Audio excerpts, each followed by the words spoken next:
Cowboys Nation, coming to you live from Tennessee, from the east to the west. We are talking Cowboys everything. And you just entered the Cowboy Zone. All right, everybody. Welcome back to another episode of the Cowboy Zone. I'm one of your hosts, Marcus Jones, coming to you live from Memphis, Tennessee, the Bluff City Cowboy. And this is Lambo from Cowboys, y'all, coming from Johnson City, Tennessee. What's up, everybody? Please all share. Right, guys. Thank you all for joining us. What's up, Taiwan? Debbie, thank you for joining. Mendoza, appreciate you coming out to support. Today, we got a great episode. We are following up on our weekly position discussions. And this week, we're doing two positions. We're doing quarterback and the guys that they throw it to, the wide receiver. So we got a lot of information to give you guys. Make sure that you share this, share it to your personal page, share it to your favorite page. And also make sure you get in the comments because we want to hear what you guys got to say as well. Definitely. Share shows you care, guys. Share shows you care. So, Lambo, how you doing tonight? I'm pretty good, man. Waiting for this baby to get here. For all you that don't know what I'm talking about, I got a baby due any moment. Or my wife's got a baby due. I ain't got a baby due. You had a part to doing it too. Yeah. Number four, just like the great number 4 that signed that tag. And with that being said, let's go ahead and talk about lucky number 4. Hey, good segue. Yeah, I did. That was accidental. I was going to ask you how you were doing, but that just led up so good. Hey, that was too perfect not to take advantage of. Again, guys, let's make sure you share this. Make sure you get in the comments. What's up, Chris? Appreciate you joining us. Some sweet tea. Talking about some of this Cowboys football. I don't know if you guys saw the post we made earlier, but we do have a special guest coming up very soon. A lot of people have been asking for him, so make sure you share this so you guys can hear what he has to say. Guy is freaking crazy, man. Yeah. So, first up, we're talking quarterbacks. So, I don't expect much to change. I think these are pretty much our 3 guys going into the season. Number real quick, do you think we're keeping 3 quarterbacks, or you think we're gonna go with 2 like we normally do? You know, that's exactly what I was about to say. As you said it, you read my mind. I think that we keep 3 because I don't think they want to risk it with Dunichi. And obviously, they're not going to let Dalton go. He provides great depth, gives us possibly the best backup quarterback in the league. And I think McCarthy really has something in mind for Danucci. I don't know. He likes to develop young quarterbacks. I think that's the guy he targeted. He actually has, somewhat of a relationship with him. I think it was his son that played ball with him or basketball with him. Right, in junior high or something like that. And I don't know if he would clear waivers. I agree. And I don't think they want to take that risk after spending a draft pick on him. So, yeah, I think they carry 3. Okay. There's another guy, Clayton Thorson. He was on the practice squad last year. I didn't put him up here because I really don't see them retaining him. When you have a coach like McCarthy, and what's up, Jeff? Appreciate you joining. I think he wants to develop his own guys. So I think he's going to want to go out and find a 4th quarterback for the practice squad that he can develop himself, just like Danucci. I completely agree. What's up, Tattoo Mark? I see you watching. I completely agree. Yeah, I think he's a guy to bring in for depth, and basically that's it. This for camp battles and stuff like that. Right. Kind of push, but Elazar. That's what I think too. Definitely 3. I agree. Yeah, Nutra definitely get a lot of experience with a coach like McCarthy and 2 veteran quarterbacks that have been successful in this league. Taiwan asked a question before we start talking about Dak. He wants to know why we think he won't clear his practice squad all day. I got a response to that. If you want to go first, Lambo, or you want me to go?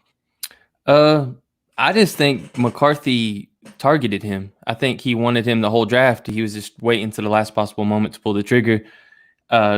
I think if they wanted to take that kind of risk, they would have just waited and tried to get him undrafted. They wouldn't have pulled the trigger with that 7th rounder like they did. But I don't know. He's got a beautiful release on him. He did play for a smaller school, so you don't really know what you're getting until you put him up against the real man. But I don't know. I think the relationship McCarthy personally has with him, like I said, plays a role in that, and the fact that they felt the need to take him with that 7th round pick instead of just trying to get him undrafted, because there were some good people that we didn't expect to be on the board, like Moss and a few others. So, did I pronounce it right? Yes. Yeah, that's pretty much what I'm thinking. I just don't think he wants to take the risk. I think he likes what he sees in him, and he's going to be his new pet project over these next 3 years. All right, we can't agree all night, Lambo, because I was about to say the exact same thing. We always do. We always do that. So, Taiwan is not that he won't clear waivers. When you have a quarterback coach, and I'm just going to pretty much repeat what Lambo said. When you have a quarterback coach and he drafts a guy, that means he really likes that guy. So he may clear waivers if you drop him, but if the coach liked him enough to use a 7th round pick on him, that means he wants to make sure that he stays around. So he won't even take the chance of letting him go. So I agree with you. Yeah. All right. We kind of started from the end. So let's go back to the top. Dakota Prescott, number 4, as you brought up. He just recently signed his franchise tag, so he's going to be here at least for one more year. Do you think that he signs a contract before July 15th? What's today's date? Today is the 2nd, July 2nd. So we're a little under 2 weeks away from that big date. I wish I was more optimistic. I'm gonna say I do think he does, but right. Man, I'm not extremely optimistic about it though. Like it's not like, I mean, it's probably like a 51% to 49% type thing. Like I think he's going to. I think he's in a great position to bet on himself, obviously. So he's just in a wonderful position to bet on himself with the talent around him.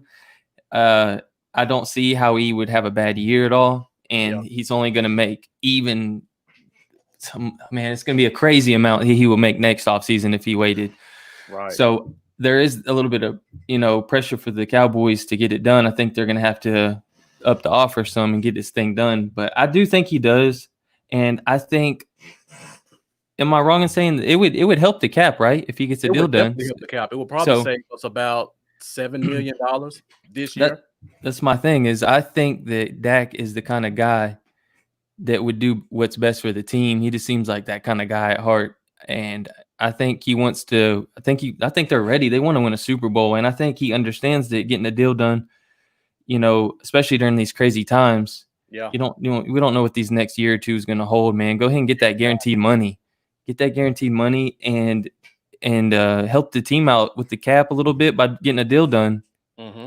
And, maybe we can make a run for Everson Griffin or, plenty of other guys that are out there that can help us.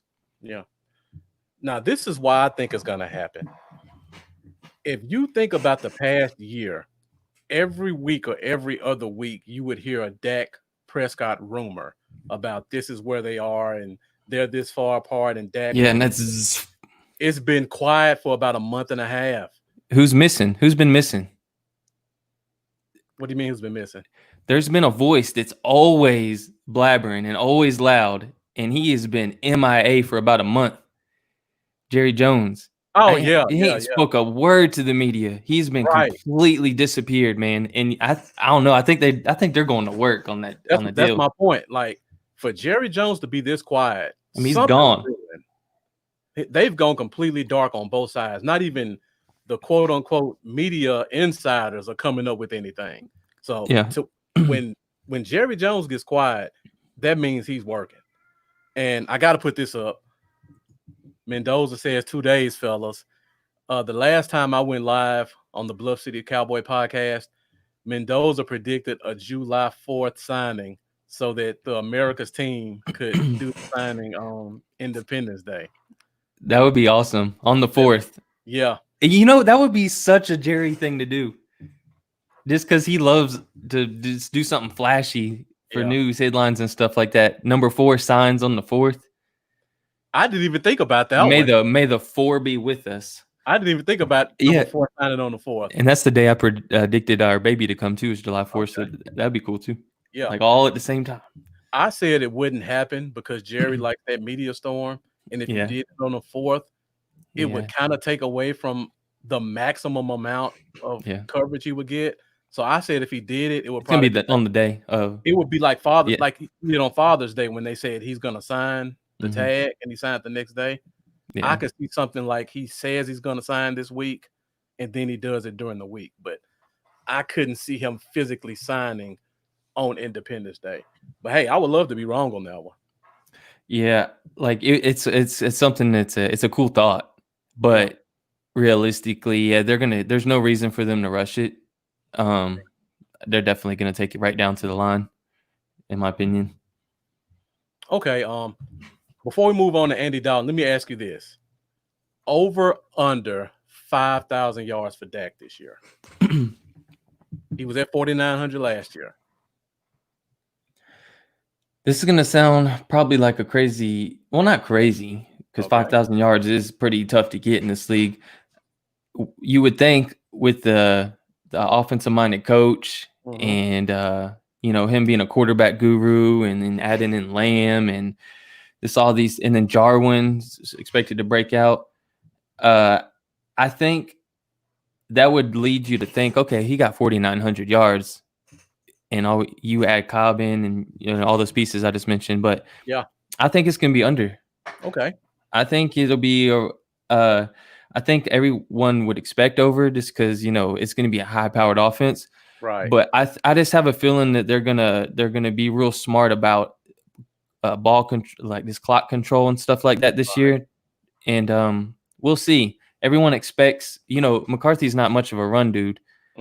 But I don't know. I just had this weird feeling that it's not going to be as pass happy as everybody thinks. Like, don't get me wrong. I think there's going to be a lot of passing yards going around, but I think he'll be around like 4,800 yards, and I'm gonna give him 30. I'm gonna give him 32 touchdowns, 32 touchdown passes.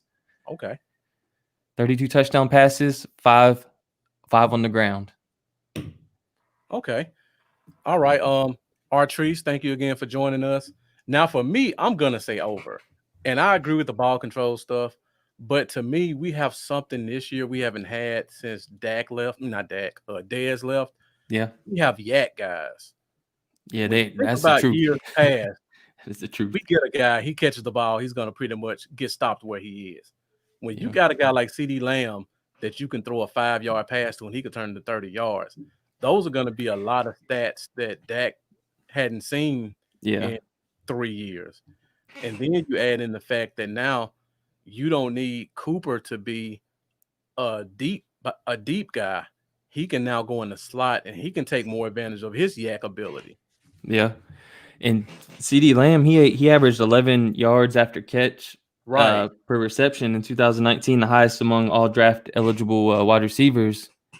And second most broken tackles among all wide receivers since 2018. Like you said, he's a yak king, and you're replacing a Witten who always goes down on first contact. Like I mean, the kicker could jump on the field and hit him in the leg, and he's gonna fall down. Yep, like I love him. I love him. Don't get me wrong, but man, he goes down if a cornerback taps him. It seems like, and Jarwin's kind of like he's shown us those flashes that he can really get the ball downfield once it gets in his hands. So I think that's going to improve at the tight end position too. I think Dak is going to do less work in terms of throwing the ball. Like last year was bombs away a lot. I don't think we're going to need as much as that, but I see more explosive plays because the guys can catch a 5-yard pass and take it 30. Yeah. All right. So let's move on to Andy Dalton. He was former Cincinnati Bengal. When Joe Burrow got signed, drafted first overall, the writing was pretty much on the wall. So he had to go find a home, and he decided to come back home to Dallas. What do you think he contributes to this team this year? Leadership. Okay. He's a positive guy, a locker room guy. I just when I think Andy Dalton, I think that's the best possible backup we could have right now among the backups in the league. He's my favorite one. He's much better than a lot of people give him credit for. Mm-hmm. I mean, he has had some bad coaches in his career. He's had some bad teams in his career. Yeah. And I think he's a very solid player that if he would have been around a team like this to start his career, I think he would have been a top 10 quarterback every year of his career. But he hasn't been. So, I think you're just getting a solid veteran with really good leadership and a really good locker room guy, and a guy that's going to bring a lot of knowledge too, that's even going to help Dak out a lot. A good veteran behind his ear when he comes to the sideline. It's like, can be like, hey, this is what I seen, blah, blah, blah. Yeah. And I think Dak's the kind of guy that's always willing to listen too. So I think that's only going to help him at the same time. Right, for sure. Hey, Mark Cantor, appreciate you joining us tonight. Make sure you guys share it to your personal page, share it to your favorite page. I would actually make an argument that Andy Dalton's still a top 32 quarterback in this league. I think so too. Starting caliber quarterback, and we got him as a backup. I agree. I think he could start for some teams out there. What I love most about Andy Dalton for this team is preseason. Mm-hmm. Yeah. Never have we had a real quarterback that will let us see what we have in these young guys. And I feel like the offensive line, we have backups that can start on half the teams in the league. Like a guy like a Cam Irving, Joe Looney or Tyler Biadasz. Brandon Knight could probably start for about 5 or 6 teams. So we're going to have more protection with the second string, and we're going to have a real quarterback who knows how to command a huddle and not wet himself like White did when they tried to give him that spot. And I think we're going to be able to get a chance to see what we have more in wide receivers 4 through 7 or 8, more than we have in years past. I think a lot of guys got slighted because they couldn't do what they could do. Mm-hmm. But now they have a quarterback who can get them the ball when they need it and where they need it. So that's why we want to tie in quarterbacks with receivers tonight, because we want to talk about the quarterbacks to let you guys know these wide receivers are going to be competitive at the end of the roster for a change. What's up, Kerry Teagle? That's a great freaking point. Sorry, it really is a good point because, man, you're right. You would see these guys. Cooper Rush was kind of like, had some flashes, but didn't really excite me all that much. And Mike White was just horrible. Yeah, and you really don't get to see what you have in those young guys that are trying to make a roster. When you got that bad quarterback play out there, like Dalton could come in, play a second half of a game or most of the second half, and we could really see what we got with John Vay. We could really see what we got with Ventrell and, just all these other guys. Yeah. See what they really got with a veteran quarterback. And I would actually say the reason we didn't see Michael Gallup his first year is because the backup quarterback play was so terrible. Because if you remember, Michael Gallup didn't run with the ones in preseason. He ran with the twos. Mm-hmm. And he didn't see any balls. And I think when the team had to evaluate, they couldn't get a clear evaluation on him because they never got to see what he can do. And it took them, 7 games to finally figure out that we have something here? Yeah. So there could be another Michael Gallup on this team, and now we'll get to see it instead of having to wait and see it out of necessity. Yeah. I agree. I'm right there with you, man. How do y'all feel? All right, got a question.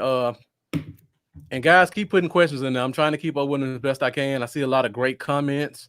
Let's get some questions. I'll try to put comments up here as well. I guess we can move on to DiNucci again. And Jeff asked the question, how do we feel DiNucci will fare with the backup line and receivers? To me, I don't know how much we're going to see of DiNucci in the preseason, especially pretty limited. If they cut it to 2 games like they're saying, it's going to be very hard for him to touch the field. You're exactly right. I was going to say DiNucci. Am I saying that right? I always say his name. DiNucci. Yeah. DiNucci. I have so much trouble saying that. I don't know why. I can say Biadish, but I can't Right. say DiNucci. Like the first game and the fourth game would be the games where he would have got, probably the most play. Mm-hmm. And those are the ones they took away. Exactly. And especially the fourth game. That was where he was really going to get on the field. Exactly. So you're right. I don't know. We'll see, but I think he's got I really like his release. He's got a very quick release, but this is a huge step up in talent for him. Yeah. So, I'm not really sure until I see him on, I'd like to see him in camp and stuff and see how he fares and things like that before I make a decision on how I guess I'd feel he would do. Yeah. But because I just don't know. I mean, he might come out there and be super slow going through his reads. And you would expect that. Yeah, and I would expect it. I would expect it. So, yeah, I guess we'll see. I think that's another reason why they keep him, because you won't get to evaluate him in the preseason. Like, McCarthy may not even get a good look at him until 2 or 3 in practice. Yeah, for sure. So, when I watch DiNucci play, I don't know if you see this, Lambo. I see a lot of Jeff Garcia in how he plays. Ooh, The accuracy, the quick release, the mobility, a little bit undersized for a quarterback. But you can tell by watching him play, he's a fighter. Like, he's going to come out there and he's going to command the huddle and he's going to try to wheel his team down the field. And I just remember a lot of Jeff Garcia doing that as well. I like the comparison, and you're right about as far as his, like, basically his attitude and his personality. He's a very confident guy. Like, you can see that in his interviews. He's just a very, very confident person. I like it. Kind of, I'm not sure how I compare it to, but he just, there's something about him when he talks in his interviews. I watched a few of his interviews. He just came off to me as very mature for his age.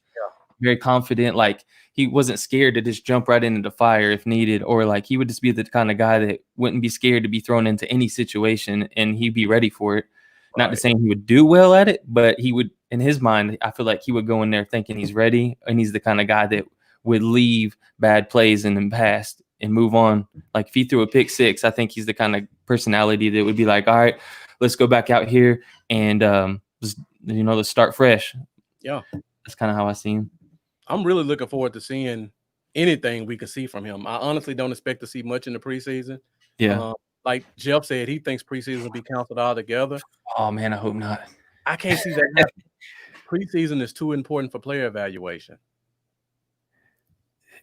Man, I hope not. Man. I'm scared.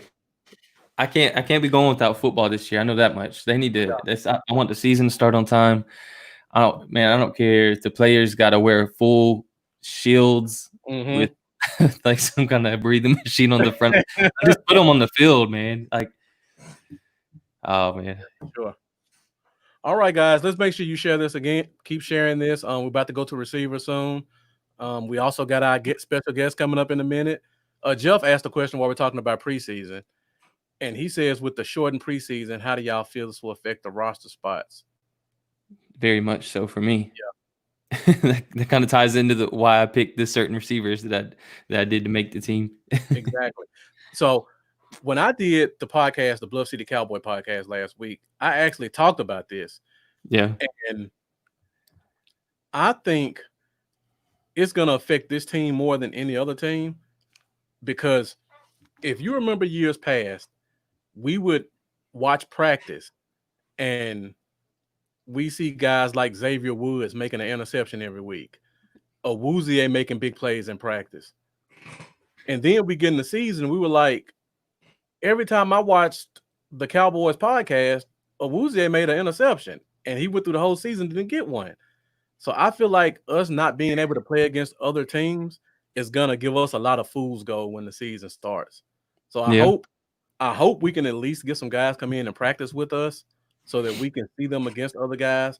I hope the 2 weeks that we lost, we don't just practice against each other, because also you don't want to beat up on your own team like that.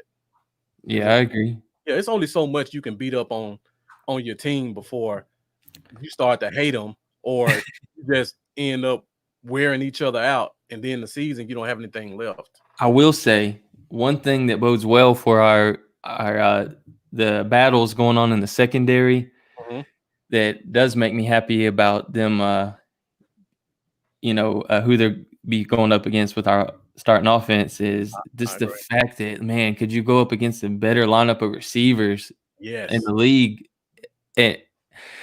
Like, we might come away from camp thinking, our secondary looks horrible, and they might not really be as bad as they look. It might just be that you're going up against Cooper, Lamb, Gallup, Jarwin, Z. Like, I mean, that's if they can even do decent against them, then they should fare pretty well against a lot of the other teams out there. Right. And even a combination of Dalton throwing to Gallup, Lamb, and Cooper, that's going to be better than you see from probably half the teams on the schedule. Yeah. Even if you take Dak out and put Dalton in. So they're going to get some good work when the preseason starts. Yeah. And it's gonna be good to get to see Trayvon Diggs going to be going against one of the toughest situations right off the bat. Yeah. So, I mean, hit him right in the mouth with the hard stuff right off the bat in his career. That's a murderer role for a guy like that. Like, I'm coming in he gets to practice against his brother. Yeah, so he's probably ready. He's a little ready. But yeah, but you think about two guys who had 1,100 yards and a first-round pick who was probably arguably the best receiver. Yeah. And that's who you got to go against in practice every week. Yeah. All right. Kerry Teagle asked a question. We'll take a blast from the past a little bit. He asked, did we see any good in Mike White? Lambo? The fact that I have to think this hard on it. The silence is the answer, right? Yeah. I can't really think back on anything that ever stood out to me as good. Like, I don't know if there was ever a time I really watched him play and was just like, I think they really need to keep him around. I see a ton of potential in this. Like, I've never really had that feeling with him. Mike White was the usual big, strong arm, mobile quarterback that offensive coordinators have wet dreams about. And they always turn out to be terrible players because Hackenberg. He's a Christian Hackenberg. Exactly. That's a perfect example. Or Jake Locker. Yeah. When you just see a guy and when he steps on the field, you're like, that's what I want a quarterback to look like. Maybe a Connor Cook. And then when he gets on the field, it's like he's like a deer in the headlights the whole time, no matter how many opportunities you give him. People see, I think some scouts kind of they play into the size and arm strength thing a little too much sometimes. They let it mess with them. Yeah. Like, you notice a lot of teams are starting to pick up short quarterbacks, and they're not, because they're starting to say, hey, hold up, this guy don't need to be 6'5" to be Russell Wilson, Drew Brees, Kyler Murray. Like, there's lots of guys out there proving that ain't the case anymore in today's NFL. So I think a lot of scouts and coaches are starting to finally realize, okay, I just need to evaluate the guy's game tape only, what he does on the field. And, definitely, I think they're just starting to open their minds a little bit more from the old school way of thinking about, I got to have this 6'5", 250-pound guy that can throw it 90 yards, 80, 90 yards. Right. All right. So let's move on to wide receiver now. We've said about as much as we can say about the quarterback position. So we'll start off with the big three. I don't think anything's going to change with these three, so we can just go ahead and talk about them now. Mm-hmm. We're gonna go through every receiver on the team first, and then we're gonna come back and let you guys know who we think makes the 53-man roster and who makes the practice squad. So first, we're gonna talk about the starters. We got Coop, we got Gallup, and we got Lamb. First, let's start with Coop. Let me say this before we start, because I know when we start talking, we're gonna just talk about them interchangeably. But one thing I love about this year that we haven't seen in years past, Amari Cooper, who is arguably the best route runner in the league, easily top 5 to 10. Oh yeah. We get to see him with the opportunity to play in the slot more. last year we had a guy like Cobb who you couldn't put outside. Right. And we got like Devin Smith who they refused to let on the field. So Cooper couldn't play in the slot because we didn't have anybody to fill his outside spot. Yeah. We got two guys that can get outside, and Cooper can really grind in that slot. Yes. What do you think about that? I think he dominated Alabama in the slot when given the opportunities too. Exactly. And that's my exact thoughts on that as well, because CeeDee Lamb can also kill outside or in the slot. Yeah. And like you said, a lot of people are penciling him in as just going to be a slot guy, and I don't think that's the case at all. Yeah. I think they're going to mix them around. I think they're going to switch it up. I really do. And like, I'm just excited. Both of them got amazing feet, man. Like, I could just watch their drills all day when they post up workout drills and stuff. And oh man, especially the ones Lamb's been putting up. Like, it is blowing my mind. Like, I'm sitting there looking at him and it's making my knees hurt when he cuts. I'm like, golly, this dude is crazy. If you, man, you guys need to go check it out if you ain't seen him. I wish we had a clip, but yeah, it's ridiculous. So yeah, man, that's gonna open up the offense a lot too for us. Sure. And I completely agree. I completely agree. That's gonna bring a lot more because you can move him in the slot, put Lamb outside, and it's definitely gonna happen. I think Lamb's gonna get his fair share on the outside this year. Yeah, I actually think Cooper's gonna have his best year. Like, I know we talk about all three guys getting 1,000 yards, but we've never really got a chance to see Cooper and his yak ability. I think we're going to see that a lot, and we're going to see him in the slot. I can see with 1,400 yards, like, to me, easily. Especially if they play him in the slot extended periods of time, like I think they will. Oh, he would just dominate in the slot, man. And like with Lamb and Gallup on the outside, you can do that. Yeah. Like, do you just start receiver in the slot with him, or do you keep your third corner on him? You're in trouble either way. Oh man, I hope that we don't see him taken off the field this year in key situations that really matter. Like, what I still don't understand what that was about. Like, if that was just Garrett, or if there was something going on with Coop, maybe his ankle was bothering him or his foot. I mean, I don't know, man. That still don't make no sense to me why he was off the field. I question a lot of stuff about last year's team. That's just one of there's some that I can bring up. So many question marks. But I mean, hey, if something arises like that this year, I do feel pretty freaking confident knowing that we still have Lamb and Gallup on the field. So definitely. So Mendoza brought up a good point, and thank you for the comments, Mendoza. And I heard you guys kind of talk about this on Star Game a couple nights ago. He brought up the idea of going 4 wide, where you put Jarwin and Gallup outside, and then you put Coop and Lamb inside.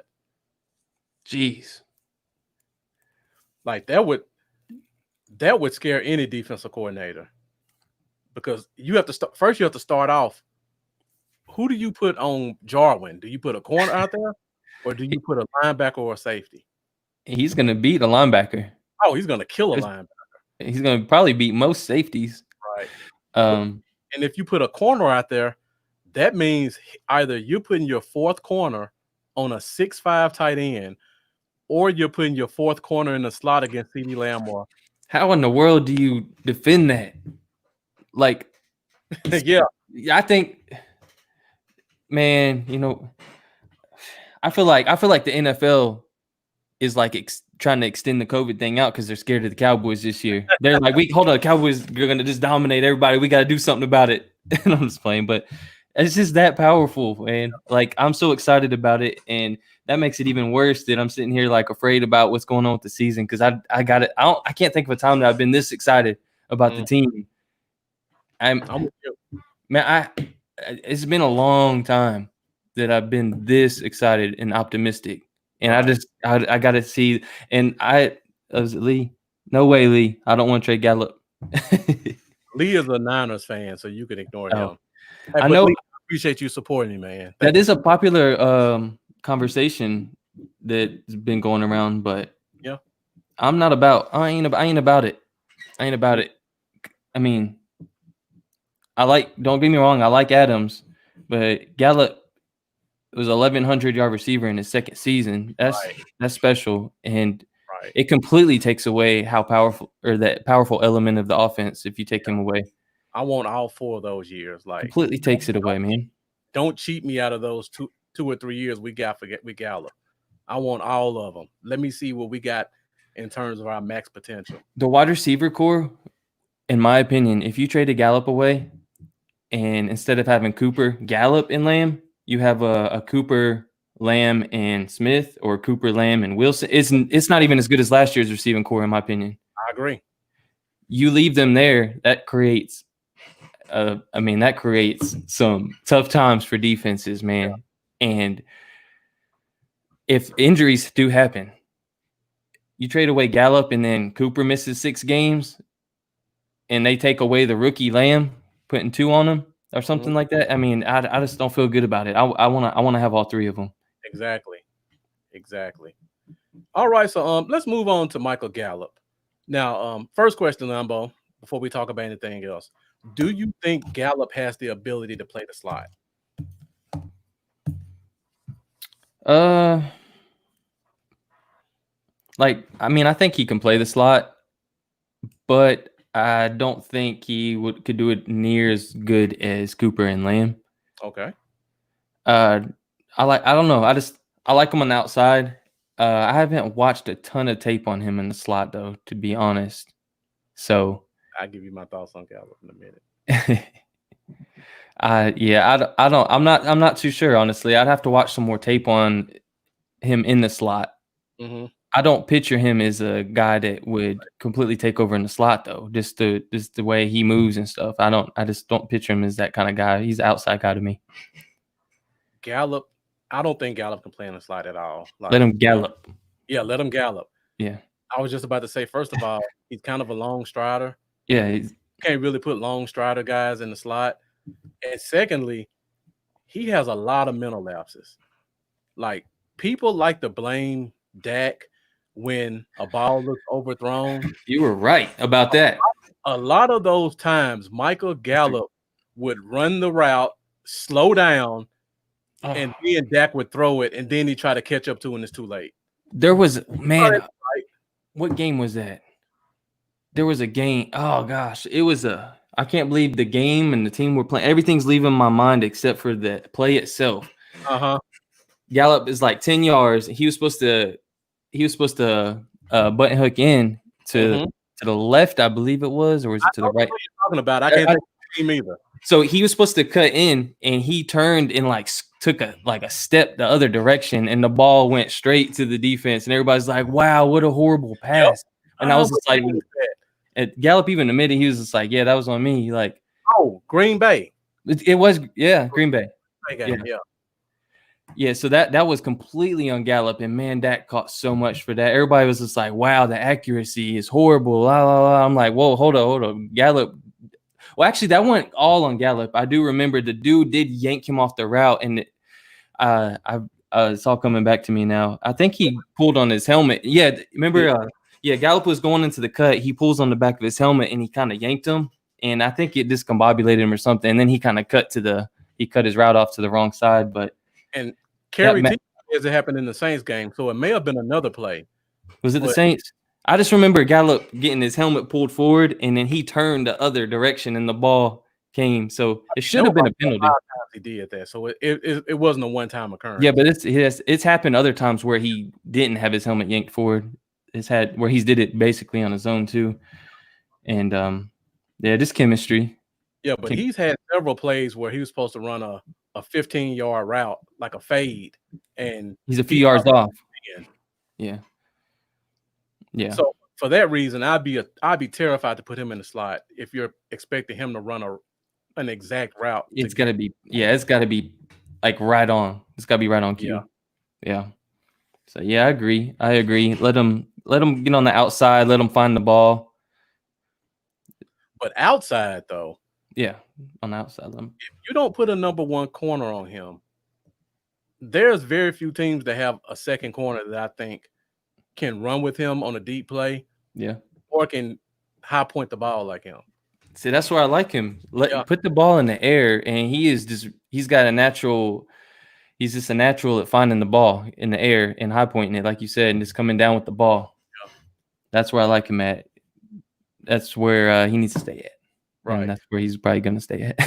When you think about last year, there was Kevin a lot King. of times where they kind of doubled him.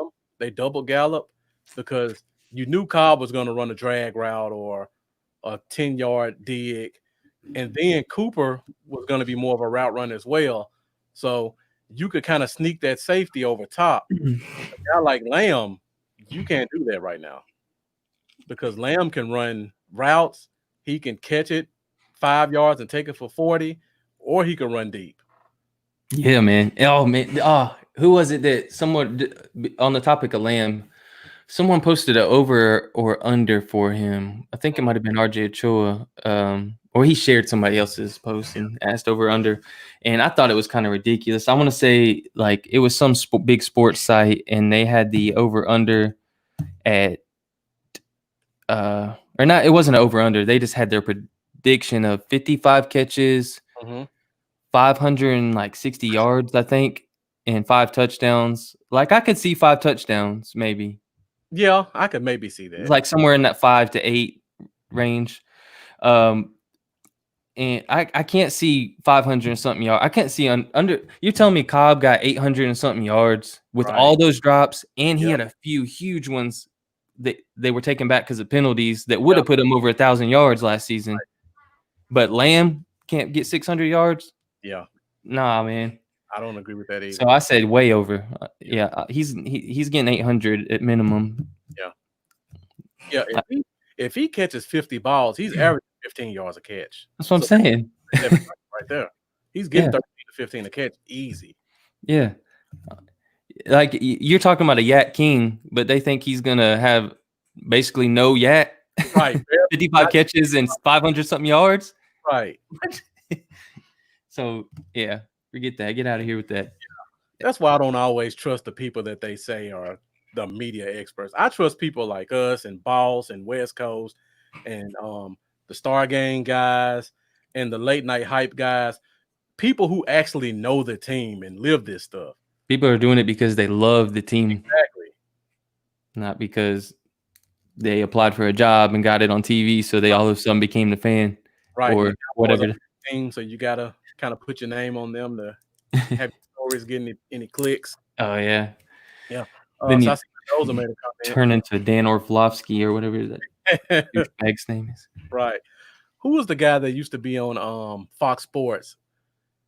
No, not Fox Sports. Yeah, Fox Sports. And he just got a job with a regular news station. he calls himself a big Cowboys fan.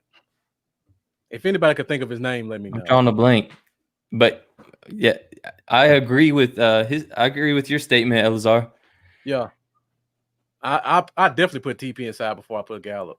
We're out here in Memphis. we're out. I tried to say Tennessee and Memphis. We're out here in Tennessee. We know about some Tony Pollard, and he's a good receiver, man. So next week we may have a special guest. If we don't, we're gonna bring Boss Cowboy back, so we'll get more into running backs, and that'll definitely be one of our topics, talking about Tony Pollard and his route running. So make sure you guys come back next week.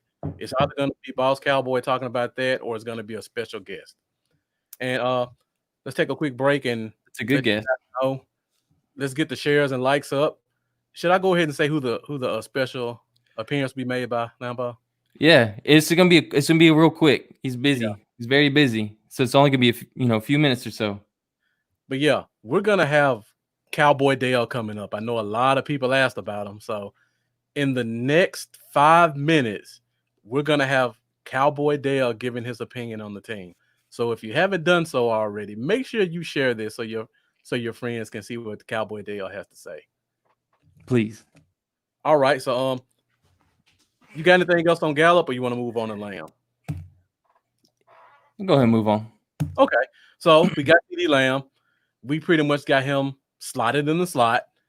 We both know he can play inside and outside. We talked about his yak ability. Let me ask you this question outside of the offense. What do you think about him as our punt returner? I could see it being a situation just like when we drafted Dez in the first round. That I don't think they would necessarily like have him back there every single time. Mhm. But I think it would be good to have him back there in key situations. Like if the game's real tight, second half, offense ain't been doing much all game. We need a spark. Throw him back there. Or if the game's on the line, throw him back there. I don't know if I would put him back there every single time, but I definitely want to see him back there, especially in key moments when you want your playmaker on the field. I mean, scary money don't make money either. You gotta put the talent on the field. So, like, I want him on the field, but at the same time, I just want to see him. I don't know. I want to see him play a full season. Yeah. So I say just throw him on the key situations. When you need to spark. From last year's team, we only have 2 guys on this team that have any punt return abilities. And I haven't really looked at the undrafted guys. So I'll take a look real quick while we keep going. But we only have Jordan Lewis and Cedric Wilson who have punt return ability on their resume from college. So he may almost be forced back there. Yeah, I will say I know Cedric Wilson could get some looks, and so I would honestly see Cedric Wilson is safe. Like he's got good hands. So if he's back there, I'll feel safe about it. But he ain't very elusive.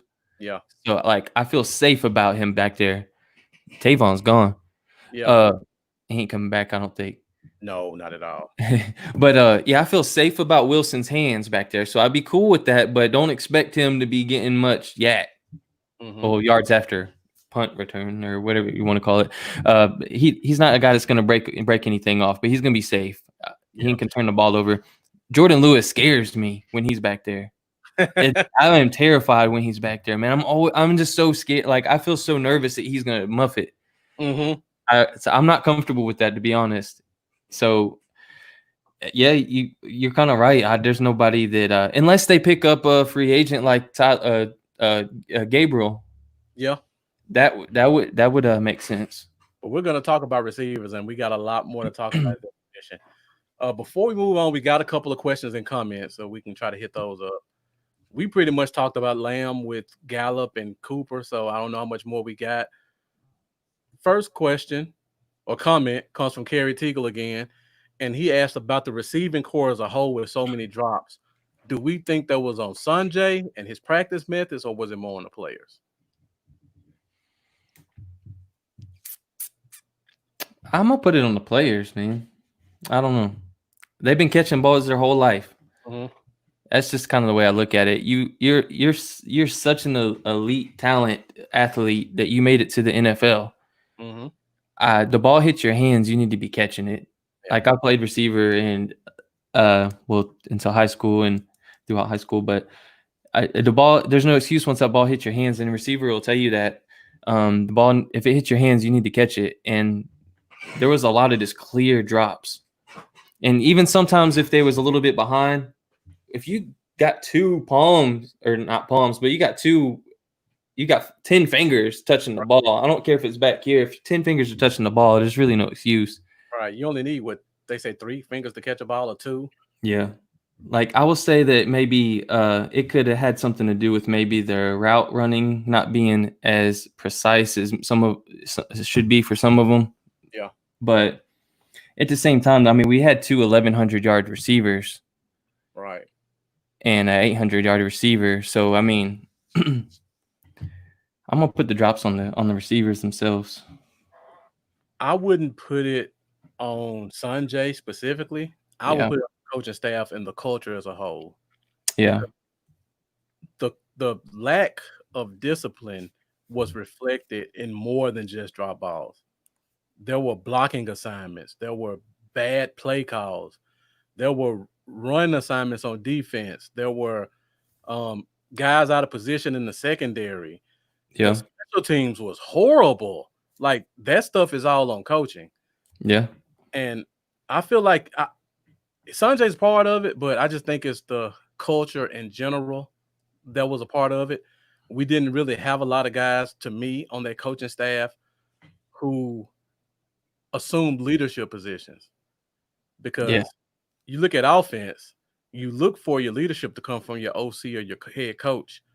The OC, I know guys don't like to hear this, he didn't know what he was doing last year. He had a lot of talent, and he was able to look well, but he really didn't know what he was doing, and we couldn't expect him to because he never done it before. Yeah, first time and young, very young. And then you go to your head coach. I mean, we know he didn't have any support there, so he was pretty much on his own. And then your head coach was essentially a lame duck head coach because the owner clipped his wings before the season and told him he can't take over play calling. Right. So what kind of leadership can you expect on offense? Not much. Then the defensive side, and I hate to go into a coaching speech, but how many teams in the NFL has their defensive coordinator coaching a position? I looked at this. There's not any. When you have a team and your defensive coordinator is your defensive line coach, and he just gives away all of his power to another position coach that hasn't been there in his scheme, that's a problem.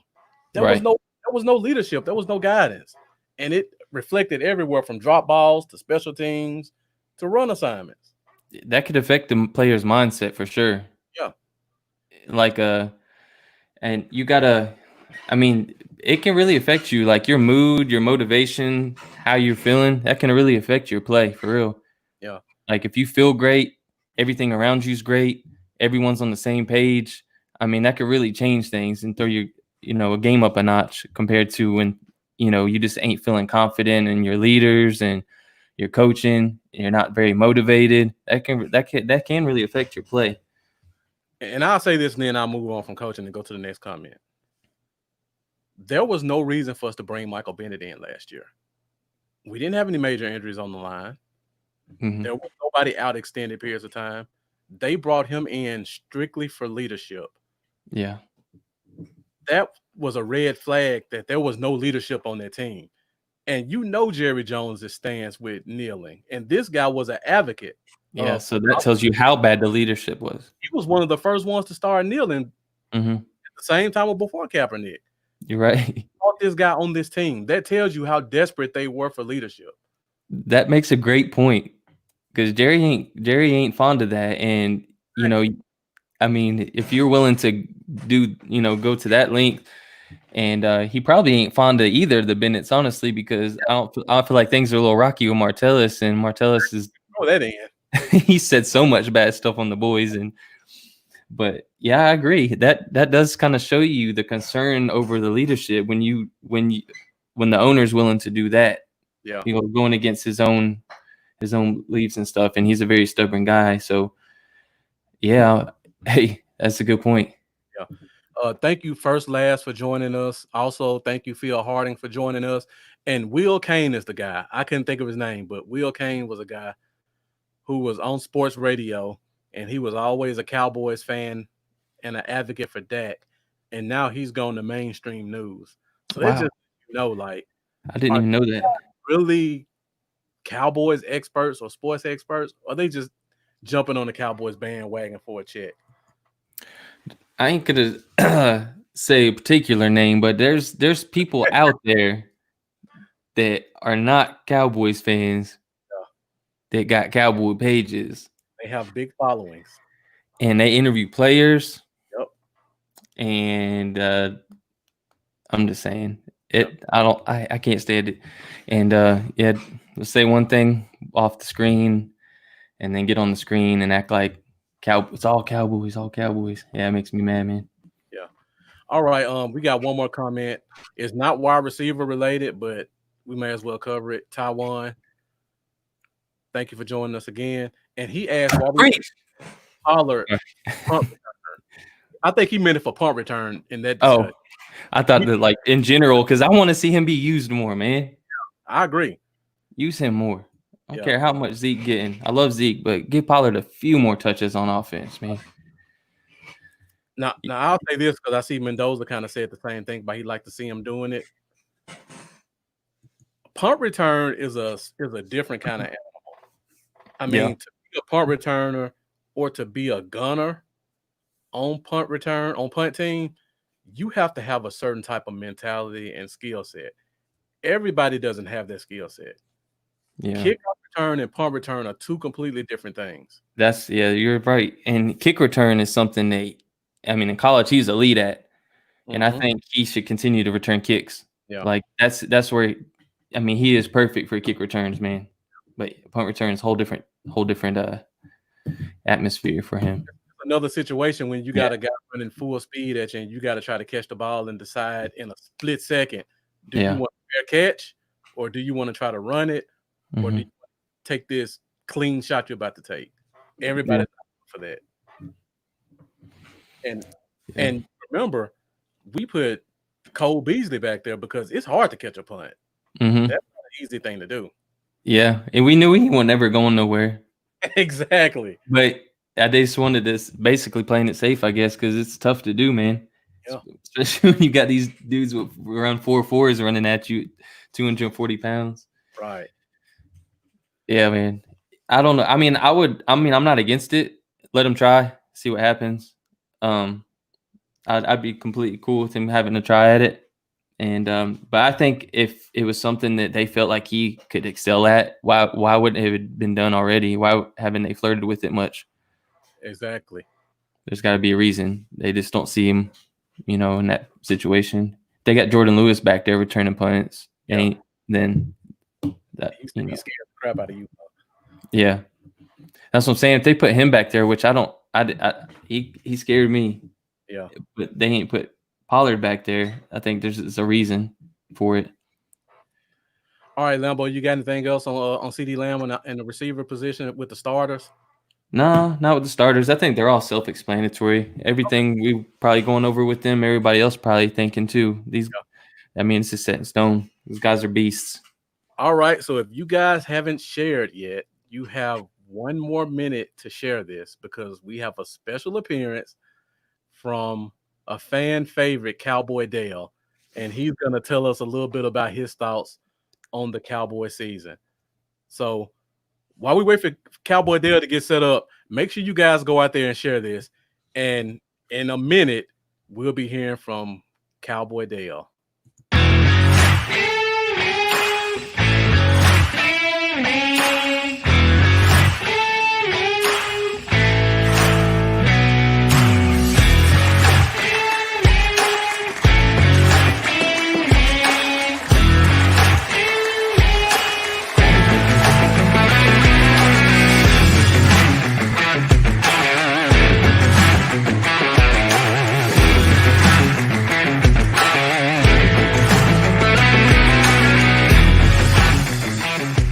Coming to you live from parts unknown on the Cowboy Zone, would like to introduce you all to Cowboy Dale. What's up, Dale? Hey, man, what's going on? Marcus and Brandon, man. Ow! Man, I'm glad to be on the Cowboy Zone, man. Good to have you, man. Shoot. Hell yeah, man. What's going on? How much? All right, Dale, we got a few questions for you related to a few offensive guys, specifically Dak Prescott and CD Lamb. All right. Would you like to give us your thoughts? Hey, man, it sounds good. Hey, y'all got some questions for me, man? Shoot. Let's hear it, man. That's how Cowboy Zone does it. All right, man. Well, the Dak Prescott signed his franchise tag. How do you feel about having your quarterback for another year, Dale? Man, come on, man. You know how I feel about that. I'm Team Dak, man. I knew he was going to sign. I always knew he was going to sign all along, man. People was like, oh, we're going to sign these garbage, man. Andy Dalton's going to come in. Andy Dalton's going to play over Dak. I was like, no, man, shit. You make out the he's on a bull, man. Like, come on, man. He's at least here for this year, and we know he's going to be back next year, man. They'll get the deal done, hopefully by July 15th, but we'll see, man. Look, all that matters is Dak's playing this year, man. You haters can shut your mouth, man. Man. You know, that's all I got to say about that, man. And he can throw the deep ball. Don't even go there with me. And he passes the eye test. Y'all know what the hell you're talking about. You're gonna go on somewhere, man. Come on, man. Hey, next question. Next question. All right, Cowboy Dale, you're preaching to the choir. With our first pick, we drafted CeeDee Lamb. How do you feel about us taking an offensive player? CeeDee Lamb, man. Come on. Yo, you know what, man? Come on. Shit. You okay? You okay, Dale? What you getting? That's how I feel about CeeDee Lamb, man. That's how I feel about CeeDee Lamb. Look. Yeah. Man, look. When we got him at pick 17, man, there ain't no way I thought that was gonna happen, man. And then it did. And I was like, yeah. Yeah. I was like, yeah. Yeah. Ow. Shoot. Pretty excited, huh? Like, I don't care. I don't care. Look, if we wouldn't have got him and the Eagles would have got him, man, I would have lost my cool, bro. Look, let me tell you, I would have been madder than a 3-legged cat trying to bury a turd in an icy pond, man. Look, yes, man. So, talk about an upgrade over Kyle, man. Some people talk about how he can't be a 1,000-yard receiver this year. Crap, man. You tell me Randall Cobb almost got 1,000 yards with all them drops and a few big penalties that caused big plays to be taken back, and he almost got 1,000 yards. Mm-hmm. Hey, you're right. The superior talent, and y'all gonna see this year, man. My boy gonna tear it up. He gonna run all the Talk about it, baby. Wow, God, yeah, man. All right, well, thank you, Cowboy Dale, for joining us. We appreciate it. Guys. It's been good. It's been cool chilling with you, man. But I gotta get some stuff done. So hey, no problem. Thanks, man. Everybody, you need to check out the Cowboy Zone. And look, my tripod's broken. So, hey, hit that cash up for Cowboys, y'all, and hit up with the cash app as well for Marcus over there. And you know what, man? Appreciate that. Talking y'all, I appreciate you bringing me on the Cowboy Zone, man. Hey, that's how the Cowboy Zone does it. That's how Cowboy Dale does it. Ow! Ow! See you, Cowboy. Nice talking to you, Dale. Man, that guy is great. Oh my God. And I only got one person watching on my stream too. Hope they liked it. That was good. That's good. People have been asking for that one for quite a while, and it took a lot for us to get him to come on the show. I hope you guys appreciated it. Somebody says he looks familiar. I don't know, man. It's a coincidence. Those faces, I don't know. It's a coincidence. Yeah. Hey, man, that's the first time I ever got to interview Dale. That's crazy. Yeah, I know. That is crazy. I seen him on the ABC last season with Drew Pearson show. Right. That's cool, man. That's what's up. Well, we hope you guys appreciate it, Cowboy Dale. Hopefully we can get him to come on a few future segments. It probably will be a weekly thing, but we'll try to get as much as we can. Yeah, and let us know if you want us to bring him back on. Yeah. And it's modern day technology. If you have a question for Cowboy Dale, be sure to send that to myself or the Lambo, and we'll try to get him to answer you guys' questions as well. I definitely think I'd like to do bring him on a monthly deal, at least once a month. That'd be cool. Maybe more if he gets enough requests. But yeah, man. Hey, he said everything I was feeling. It's like he was reading my mind or something. You guys think a lot alike. I know. It's crazy. Yeah, for sure. After all that, now we still have to talk about wide receivers. So we got to try to get the train back on the track. How am I gonna follow that up, man? That kind of powerful compassion. So we're about an hour in, so everybody still here. Thank you for rocking with us. We're about to talk about the other receivers, and then we're gonna give you guys who we think makes this roster in terms of the 53-man roster as well as the practice squad. So if you haven't done so already, make sure you share this. Share it to your page and share it to your favorite page that you like to go to. And like Cowboy Dale said, if you want to support us, if you look right here, you'll see my cash app. If you like what we're doing and you want to see us progressing, make sure you support us with your likes, your follows, and any financial blessings that you want to give us. Trust me, it ain't bacon. There's some proof there. Now, thank you guys. Let's get back to this receiver talk. So we talked about the starters, and Lambo, we'll just kind of go through these quickly so we can kind of get to our 53 guys and our practice squad guys. These were the backups last year. First of all, we had Cedric Wilson. He didn't initially start off on the 53-man roster. But They eventually brought him up from the practice squad, and he kind of hung around all year. Ended up getting hurt and was on injury reserve for like the last 3 or 4 weeks. Also, we got Devin Smith, kind of a fan favorite. Mm-hmm. He was active the first 4 weeks. Within those first 4 weeks, he had a big game against Washington week 2. 54-yard bomb where he burnt Josh Gordon. Or Norman, not Gordon. Norman. Against the Jets and had another deep play, 20 yards. So he gave us 2 big splash plays and 6 catches. And then he was shut down the other 12 games of the year, 12 straight. And is that on Garrett? Like, what is going on, man? I think it's on Garrett. I do too, man. Man, have you seen Devin jumping? Well, I could save it, I guess, but yeah, his recent workout videos, man. I tagged you on one of them. Yeah, I saw that today. Man, he's looking good, and he looked good in his limited time last year. Yeah. I don't know what's going on. Yeah, and then the last guy who was a backup, Ventrell Bryant. I know you guys probably aren't familiar with him because he was mainly a special teams guy. He made one big play on Thanksgiving in a blowout, but he caught a 20-yard touchdown catch, and he was kind of filling in our Noah Brown role as the special teams guy, big receiver, athletic. We'll see if he hangs around. Yeah. And then we go to the other guys. These are the guys who weren't on the 53-man roster last year. First, we got Noah Brown, pretty much our special teams ace. He got put on injury reserve. He didn't play at all last year. Kind of opened the door for Ventrell Bryant.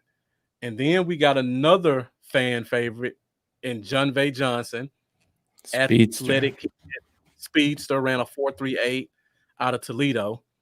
Made a bunch of explosive looking plays, but he didn't catch it. He got open, he got separation, but he didn't finish it. But he showed us enough to make us feel like there's a lot of potential there. And then we go to the new guys. So I don't know if you guys are familiar with any of them. We'll try to talk about them a little bit as we go. And Lambo, if you want to say anything about these guys before we get into our own individual talks about who we pick, let me know. I'm just trying to go through it quickly because an hour 10. Oh, yeah, it has. Yeah. So first of all, we got Stephen Guidry, a kid out of Mississippi State, another big receiver, 6'3", 220.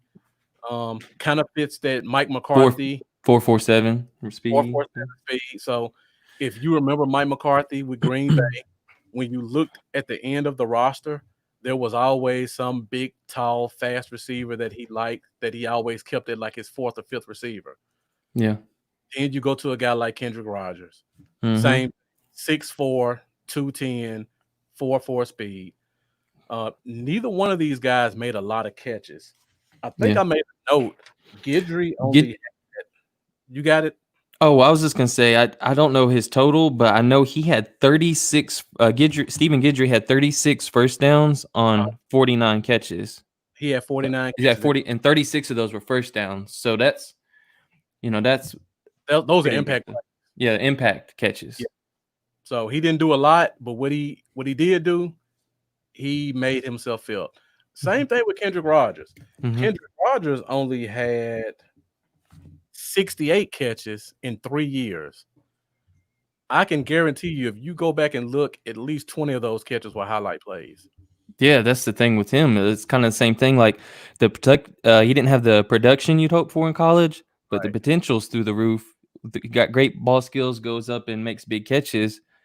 And, he didn't have a lot of catches, but when you did see him get a catch, it always was one of those highlight reel type catches, man, that really just kind of left you craving for more. And one thing I took away from some stats through Pro Football Focus from him before was that he's the highest graded wide receiver in the red zone in the entire SEC last season. So he was at 85.3 was his grade. And some of the guys that were under him, or they didn't grade as high in the red zone, Lipscomb, Jerry Jeudy, Ruggs III, Brian Edwards. So, it tells you how good he could be. Right. If he could put it all together and become a complete receiver. Exactly. And he is just a freak to me. And I don't know if you guys watched Texas A&M last year, but I got to watch a few of their games. To describe his play best, for 3 quarters and 10 minutes, he would do nothing. And when the team was down 7 points or 5 points, and the quarterback needs to make a play and he looks around, it's like Rodgers, touchdown. And they did that for about 5 games. So he didn't do much the rest of the game, but he was probably the best 5-minute receiver in college football last year. Yeah. It was ridiculous. So we go to 2 guys who didn't have much production. And then we go to our third guy, Aaron Parker. Now, if you're not a deep diving Cowboy fan like some people, you have no clue what this is. And he was a Division II guy. Mm-hmm. I didn't find any footage of him. You can't find hardly anything, man, on this guy. But if you look at his stats are ridiculous. Just last year alone. Go ahead. 81 catches. 81. 1,200 yards receiving. Averaged 15.1 per catch and had 9 touchdowns. That's in just last season. Yeah. So he's got the production over every one of these undrafted guys. Exactly. I think he only played like 34 games, and of those 34 games, 14 of them were 100-yard games. Yeah, so it's very impressive, man. Yeah, and he has the Division II record for most consecutive games with the touchdown. So he's getting yards and he's getting touchdowns and he's making plays. And 6'2", 209 pounds, 22 years old. Actually, him and Rodgers 22. So I mean, young guys, good size. That's a common trend with a lot of these guys is good size. But he played at Rhode Island, so you're just kind of waiting to see how he does against these pros, these top-notch players. Now, I couldn't find much footage on him, so I can only really go by what people said about him. Mm-hmm. And Kerry Teagle asked the question. That's Rhode Island. That's a Division II school. Yeah, Rhode Island. Like I said, we can't find anything on this kid. But the people who I found who said something about him, they said he is a pit bull when it comes to the field. Like he attacks every single play. And the comparison that I saw for him was Jarvis Landry. Yeah. I like that comparison. I'll tell you what. And Jarvis Landry is a guy that can catch in traffic very well. Yeah. So that's actually what I see in Parker that I was going to bring up. So that's a great comparison. Because when I look at him, he is great at catching the ball in traffic.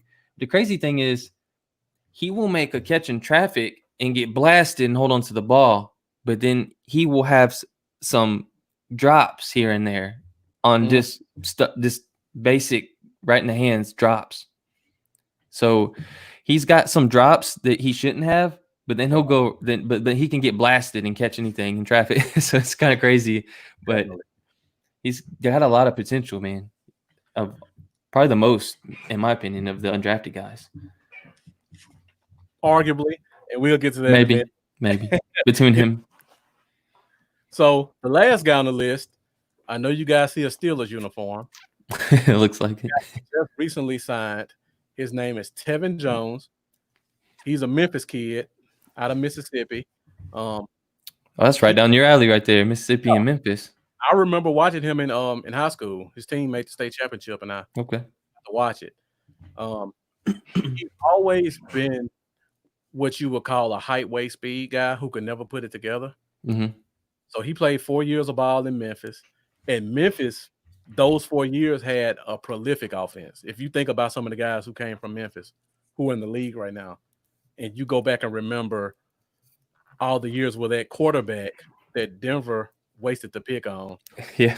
Paxton Lynch, he was there during the Paxton Lynch years. So he was getting a lot of opportunities, but he wasn't taking advantage of them with his talent. He went to the Steelers, pretty much the same thing. He's been a journeyman practice squad guy. But again, he fits the Mike McCarthy role. 6'3", 200 pounds, 4.4 speed. So he's always going to get an opportunity. Yeah. All right. Before we go into our guys, you got anything else you want to say about the new guys? Nah, I'm good. Okay. So, guys, make sure you share this. Everybody know what we're talking about. Give your opinions on who you have in your 53-man roster and your practice squad. We're going to put your questions and comments on the screen because we love talking about what you guys talk about. We have a very knowledgeable fan base, and the group that follows us specifically is always on point. So we really value what you guys have to say. All right, before we go to starters, backups, and 53, Lambo, how many receivers do you think we keep? Normally, I would say 6, but this season, with all the talent we have as well, I think they'll roll with 5. Yeah, I agree. So now, I've heard a lot of people saying we'll keep 6 or 7. Let me just say why this is definitely not going to happen, and it can happen. When you hear people say we can keep 7 receivers, they're not doing a realistic look at this team. They're just going off of what they want and not what can actually happen. Yeah. If you look at last year's 53, we only kept 2 quarterbacks. We pretty much agree they're going to keep 3 quarterbacks, right? Yeah. So if they keep an extra quarterback than they did last year, that's another position we have to go thin at. Now, we go look at running back. Last year, they only kept 2 running backs. Do you think they're going to keep 3 running backs this year, or do you think they're going to stick with 2? Man, that is a tough question because, oh, man. I personally think they're going to keep 3 running backs. 3? I think they're going to go 3. I was leaning 3 because of Jet. Oh, Jet, yeah. Man, the beast. The beast. Looks like a bodybuilder. Right. So if they keep 3 running backs and they didn't last year, that's another spot we got to go thin at. So we have to find a way to make room for these extra positions. And then you look at cornerback. The same people out here saying we're going to go 7 deep at receiver, they're saying we're going to go 7 deep at corner. There's no way in hell you can go 7 deep at receiver and corner. Yeah, you can't do it. You have to, if you go that far, you can only do it at one of them. And then you got to look at defensive end. We got like 15 defensive ends that we have to evaluate. I mean, we're going to have some battles, some really good battles. I mean, before we move on, let me make this point because I hear people say it all the time. Taiwan Taylor said we get 2 extra spots. That's technically not the case, Taiwan. The reason for that is we still have a 53-man roster that we have to go with every week. The 2 extra spots are for practice squad players only. So basically, in a normal year, you can keep 53, but this year they're allowing you to bring 2 more practice squad guys up on a weekly basis.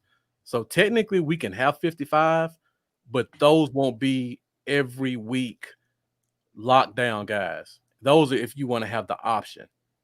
And even with that, one of them has to be a lineman, I believe. Yeah, I was going to say that. Yeah, one has to be a lineman is what I've seen as well.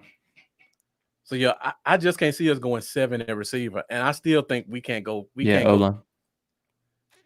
If we go 6, it's going to be tight somewhere else.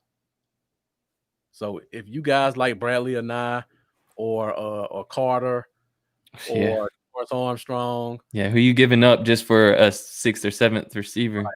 Or Luke Gifford. Like, you really give up a guy who can actually contribute for a 6th receiver that and if you're any catches? And if you're talking about their use on special teams, give me the backup linebacker that tackles for a living.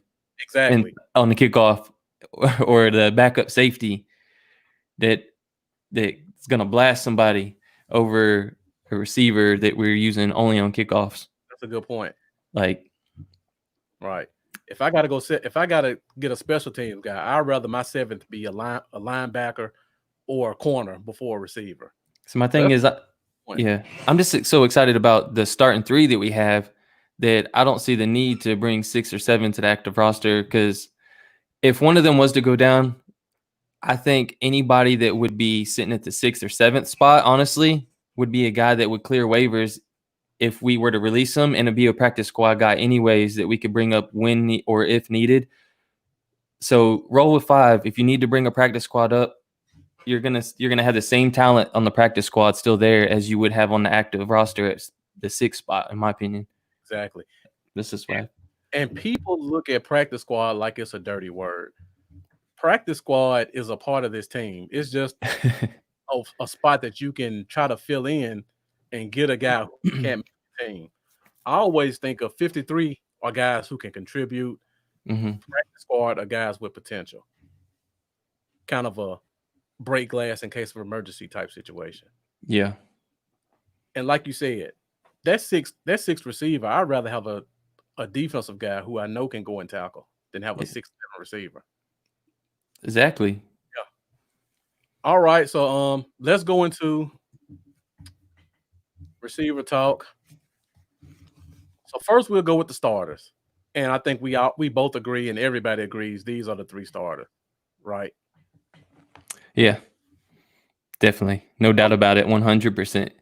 Now this is where it gets interesting and I know I'm gonna get blasted. I don't know about you. Do you want to go first? Or do you want me to go first?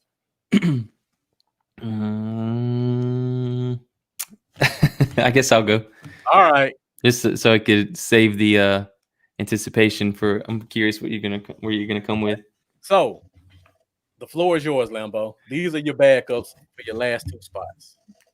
Basically, Devin Smith, the guy's a former 2nd rounder from Ohio State, I believe. Yeah, and he dealt with a lot of injuries. It really slowed him down, but the talent was always there if he could just keep it on the field. And I think he showed us in his limited snaps the kind of playmaker he could be when given the opportunity. And he has just been looking amazing in his route running videos and training videos he's doing. His feet look so quick, man. The way he's cutting and everything. He's got a great attitude about him right now. I just think he's a very good wide receiver that could start for a few teams in the league right now, honestly. Yeah. Like, I could see him starting for a few teams in the league. And if you're telling me I could have him as our 4th wide receiver, I absolutely love that. And then with Cedric Wilson, I loved him coming out of college. I had high hopes for him, but he's another guy. Keep it on the field. Can you keep it on the field? Because he's got great hands. That's something I like about him. He's not going to blow you away with speed. He's not the strongest, but he's a smart player with great hands. And I like his attitude. I think he's a good locker room guy as well, which is always good. And he will contribute on special teams. So I pencil him as my number 5. I think he's got great potential. He just needs to keep it on the field. But at that 5th wide receiver spot, I'm willing to keep him there. And I think with us, the team needs guys with as much experience with the team as possible with this transition where the team's yet to be able to get together as a whole. All these new guys coming in, they're not really getting a chance to come together, learn, work together. We might be starting the season with the team not having much work at all together. So give me the guys that have been very comfortable learning this playbook, or not this playbook. With Kellen Moore, they're gonna be, they know Kellen Moore well. I just feel more comfortable with guys that have been around doing it, versus bringing some guys in that are brand new, going to get thrown in the fire. Now, I know John Vay's been around a little bit too, but so I will say, if they went with 6, John Vay would be my 6th guy on here. Just for anyone wondering, John Vay will be my 6th guy. I mean, you get him some hands, and he gets some hands, or if he's worked on his hands, I don't know, but if he could catch the ball, that guy could be very good. And I believe he's local. I want to say he's local to DFW. Maybe I'm wrong. Someone can correct me if I'm wrong. Yeah. That I don't remember. Yeah, I have to look it up. So let me go to my backups and let's go ahead and get the hate. So at number, and before I start, our top 3 are so good, I don't see them leaving the field like hardly ever. Because you also got Blake Jarwin, you got Tony Pollard. There are so many weapons on this team in the passing game. I rarely see our 4th and 5th guy getting used on the field. So at number 4, I got Cedric Wilson. For one, I love Jon'Vea Johnson and I love Devin Smith. Neither one of them can play the slot. If, let's assume, CeeDee Lamb goes down, are you going to put Devin Smith in the slot when you know he can't run routes? Or are you just going to rely on him to run deep routes? I mean, seriously. Yeah. You have to look at that. Jon'Vea Johnson is not a route runner. He is a deep speed guy. So if you lose Gallup, then you can throw Devin Smith or Jon'Vea Johnson in. Mm-hmm. But if you lose Lamb or Cooper, you're screwed in the slot. So you have to keep a guy who can play the slot on the active roster. Yeah. And of all the guys we have outside of maybe Aaron Parker, Cedric Wilson is the only one I know who can play inside and outside. Well, I agree. That's I have Cedric Wilson on there too, so I agree with that as well. Noah Brown. Hold on. Okay. I got something for Noah Brown. I see Jeff says move Coop to slot and let Smith play outside.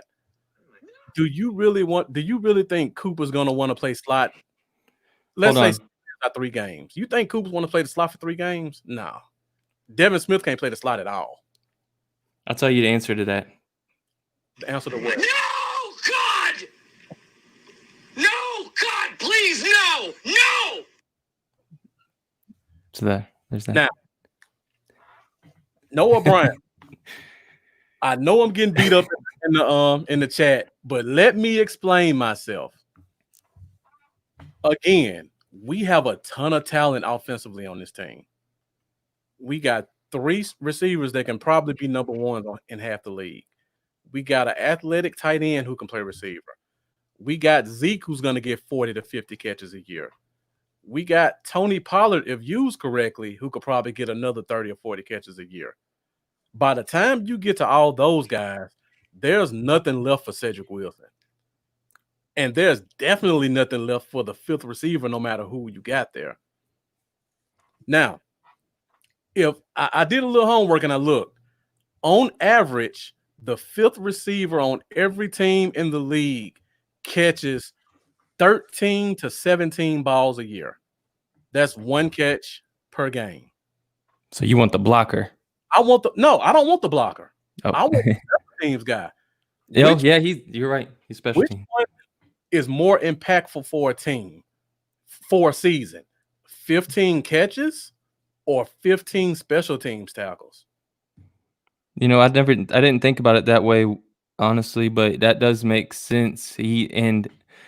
First thing that came to mind for me is how great he is blocking when they bring him in on offense. He is a good blocker at the same time, so that's valuable. But in the special teams, he's really good as well.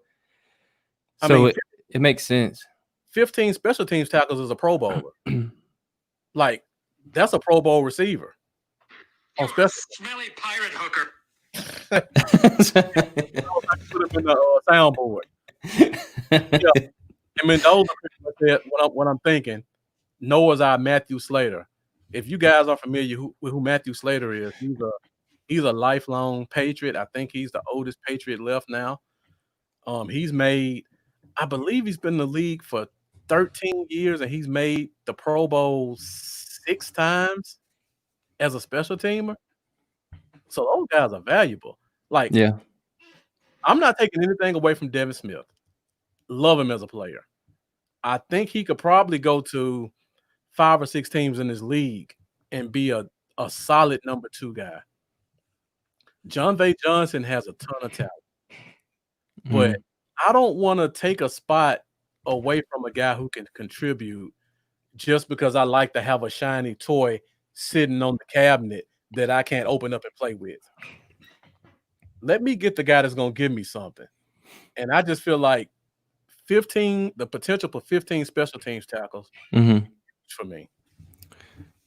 Man, I didn't think about it that way. You make a great point. And if there's you think, like you said, they got the 5th spot. He's not going to be out there catching the ball. He's not going to get many catches the entire season at all. And honestly, what you'll have in the guys with potential in the practice squad, you could always bring them up at any time if there's an injury that requires one of those caliber deep threats to be brought up on the roster. Exactly. So that does make complete sense. And like I just said, those extra 2 spots in the 53-man roster, those are practice squad guys. So if you feel like you need something from a 5th receiver, just bring a practice squad guy up and let him be your 6th receiver that week. Yeah. And the beauty of it, real quick, for people that don't understand how practice squad works, in the past, if you played the practice squad, basically the team would have to bring you on the team. They would have to pay you 3 weeks as if you were an active player, even if you only play 1 week. If the team wants to put you back on the practice squad, they have to cut you, hope that you clear waivers. And if you clear waivers and nobody else puts a bid in for you, then you can go back to the practice squad.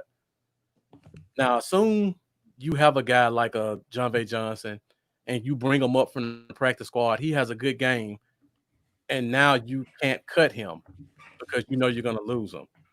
With the new rules, now you can bring him up and bring him back down, and he never goes to waivers. So that's huge, especially for the receiver position. Very huge. That's basically giving you your 6th receiver without having to pay him 6th receiver salary for playing 1 or 2 games a year as a body. Knowledge. Harry Teagle, the special teams player, that's Matthew Slater that I'm talking about. He's a real special teams guy. So I would rather have a guy like Noah Brown, who I know is going to give me 1 or 2 flash plays on special teams, and he's going to give me 15 special teams tackles. And wasn't it Slater that Shark was telling us was his guy that he liked, that he reminded him of himself? Right. Yeah. That's exactly right. I thought that's what Shark was saying. Yeah. Man, you got a good memory. I forgot about that. It popped in my head. I was like, Slater, Patriot. Oh, Kenny Shark, Kenny the Shark Gant. Yeah. Man, what a cool guy. Yeah, definitely. But yeah, I hope I explained myself well enough for y'all not to destroy me in chat groups for the rest of the week. I just rather have 15 special teams tackles and a possible Pro Bowler than I would have a guy I hope can get 1 catch a game, but he looks good in a uniform on game day. Good point, Mendoza. Bones. Didn't even talk about that. New special teams coach. Yeah. He likes to have a squad. And we don't have a lot of depth last year. So he's going to have to build a special team squad. And I think Noah Brown's going to be the captain of it. And they're going to want to turn it around 180. So they'll probably give him a little bit of leverage. I mean, it ain't that much to ask to say, hey, just give me the wide receiver 5 spot on the roster. Let me get that guy so I can turn this thing around on special teams. That ain't much to ask. Now, if we go 6 receivers, Devin Smith's the guy all the way for me. I got my slot with Wilson. I got my special teams with Brown. I need an outside guy, and I would take Smith. Yeah, personally, I hope Smith's on the roster. I really do. But we'll see how things shake out. I'm excited about it. I know that. We can't neglect special teams, folks. Special teams are valuable for a team like this. If you want to see what we did last year, bring Devin Smith back. Man, I hear you, man. It's tough. All right, let's go to the practice squad now. We talked about the starters and the backups. You want me to go first this time? Yeah, I'll All go. right, I'll go first. First last time. All right. So practice squad. These are my 3 receivers. Let me say this before I say it. And I talked to my guy Jeff about this yesterday because he didn't know if he would be able to make it, and he wanted to get kind of a sneak peek of what I was thinking. I almost thought about putting Devin Smith on the practice squad. Almost. I'm a nerd, guys. Look over me. I like to read the CBA. The rules changed this year where we added 2 more practice squad spots. One of those spots for the first time can be used for a player no matter how many years he's been in the league. So that's major. Think about that. If you got a guy who's been playing in the league for 15 years and he doesn't want to hang it up, but you don't want to waste a valuable roster spot on him, you could put that guy on the practice squad and you still have access to him every week. If you need him for 1 or 2 games like you think you will, you can just put him up and put him back down. So that's going to be major. The only reason I didn't put him on the practice squad, because when I talked to Jeff, I told him he was going to be my practice squad guy.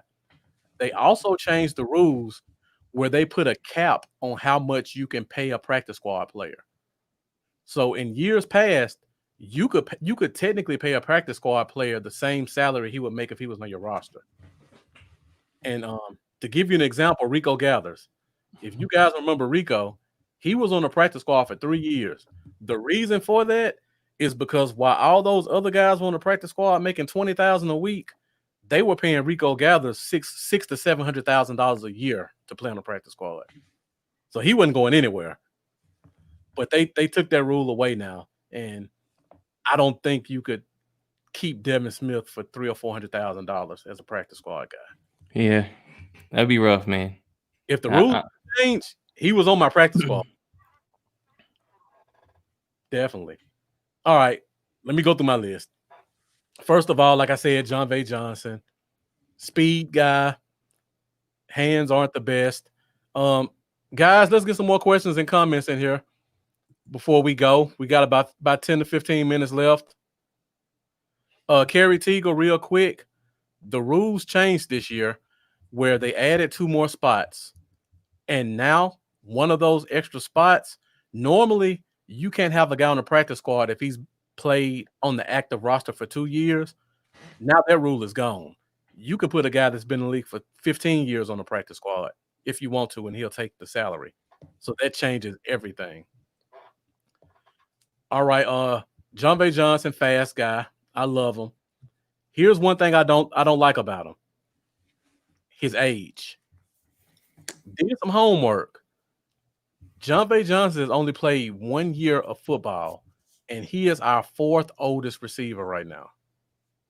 He's older than Cedric Wilson, Michael Gallup, Noah Brown, CeeDee Lamb. He'll be 25 during the season. I didn't know that. Well, 25 don't bother me too much. I mean, it doesn't bother me, but it's something you got to consider. The clock is ticking on. Normally you expect the guy to be 21, 22 years old and then reach his prime. He's at 25 and hasn't shown us nothing. Mm-hmm. By the time he actually gets on the field, he may be 27, 28.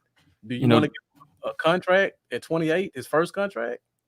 That's true. I think this could be one of those, sadly, one of those times where this could be his last shot at the NFL this year. Could be. Just because of age. If he doesn't show hands and it's like, you don't have hands, you're 25 years old, our number 2 and 3 receivers are younger than you. Our receivers 2 through 5 are younger than you, and you can't make the roster. Why are we keeping you a spot? Right. Could happen. All right, Kendrick Rogers. I put Kendrick Rogers on the list because the guy's a freak. Mm-hmm. And like I said before, half of his plays were big plays. And now you give him a real quarterback with the second string. So he's going to look amazing out there. I also brought this up with Jeff. Excuse me. Kendrick Rogers athletically compares a lot to AJ Green. And you guys know what Andy Dalton did with AJ Green. They're both 6'4". They're both about 210. They both run a 4.51, and they both have a 38-inch vertical. So we may get in the few preseason games we got, and Andy Dalton may launch a couple up there, and Kendrick Rogers make a AJ Green type play, and it's like this guy may be too good to let go. Yeah. I give us anything on special teams, but that potential just may be too big.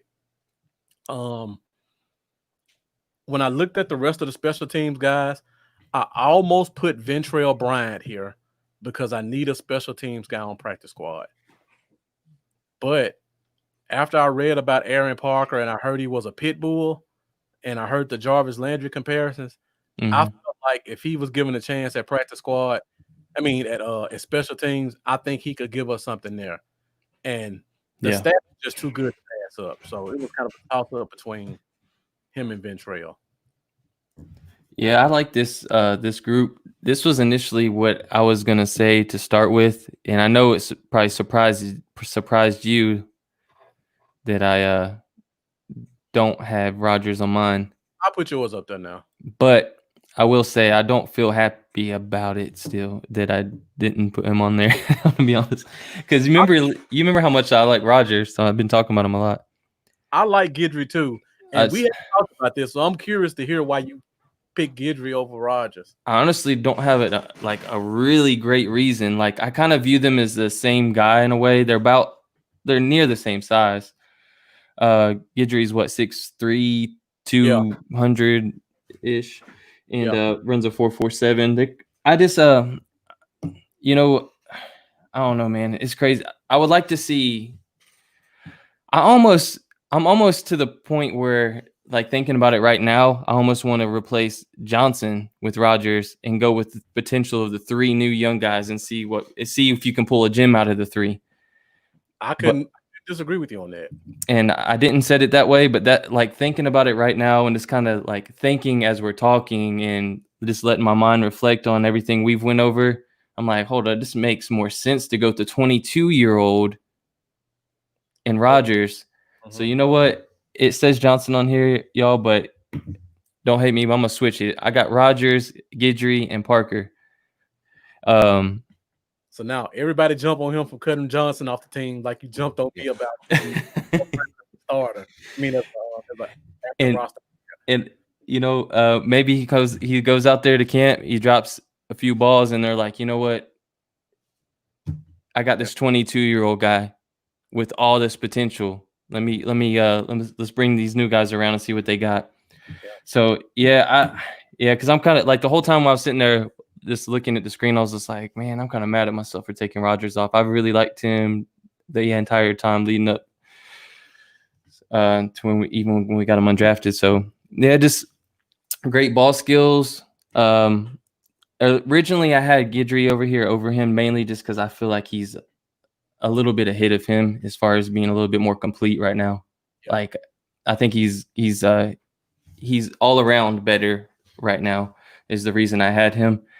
But yeah, basically the same thing also with Parker, just the production he had and wanting to see him against some real talent and see if that carries over. And the production, like I said, and the dog mentality that you talked about, he was the first one I had in mind when I think about practice squad. I want him there for sure. Yeah. And then Guidry and Rodgers. Let's just go with all the young guys with the potential and increase our chances of finding the gym. Yeah.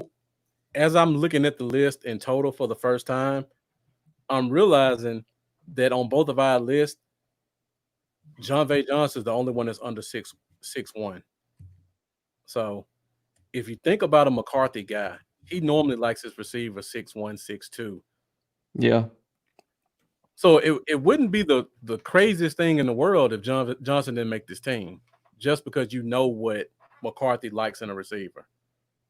And Tywan Taylor asked about catching in college. He had problems catching in the league. That problem stems back more than college, and it transferred over here.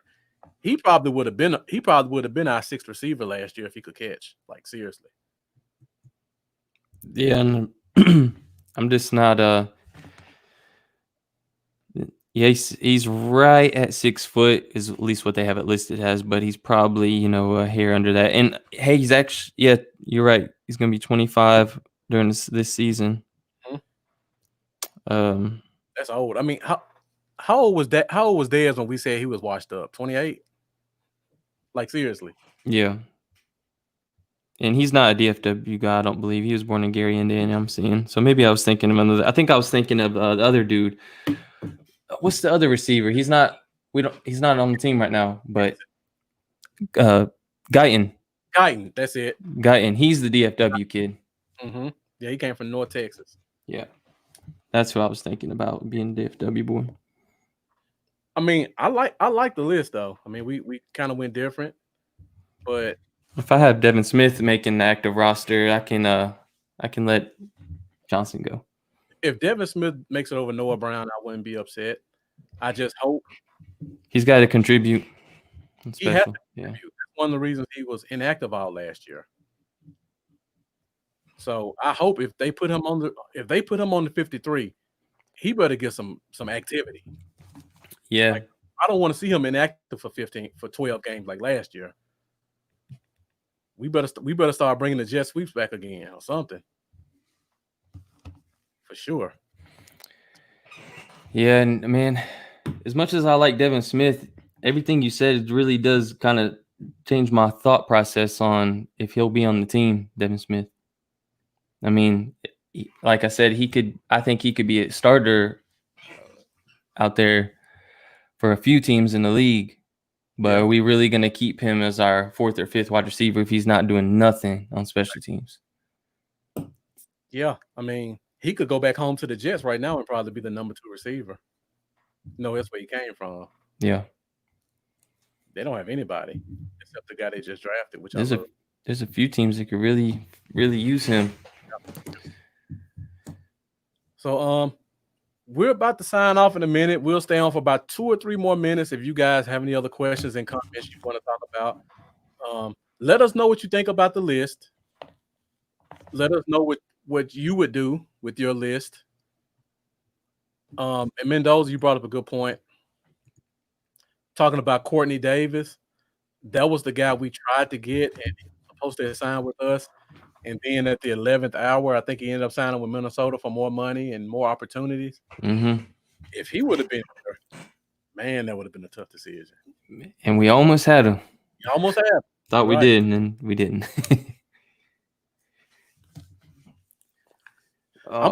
Jeff, you said it was a joke. I'm putting it up here. Lucky Whitehead. We thought about bringing him on a show, and it was like, I don't know, man. Yeah. I will say this. Lucky's taking Canadian football serious. He actually said he likes it more than the NFL. Really? I haven't been keeping up with him. I think he can make a career out of Canadian Football League and make some money. That's good. Man, he did these crazy workouts. He does like a challenge with some guy that's like 3 times his size. And one day he was pulling an 18-wheeler up a hill. I don't know how he did it. You got to go find him. He was pulling an 18-wheeler. It's like little Lucky Whitehead. Lucky Whitehead. He has this training competition against this guy that's probably like 280. And this guy does something, Lucky tries to do it, and it's insane. I can't even imagine that. Just thinking of Bryce Butler. Yeah, I like Bryce. Dak had duffel bag. Dak had a connection with Bryce, man.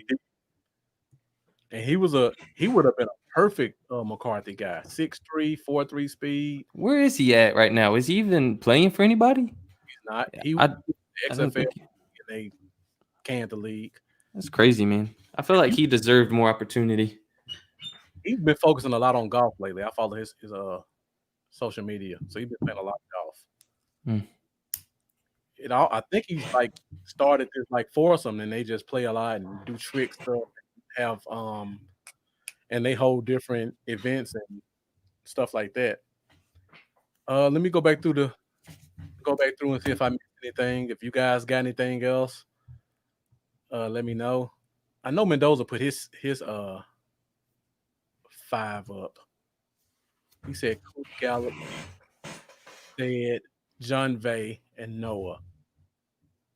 So you took Devin Smith off completely as well. I mean, I can understand that.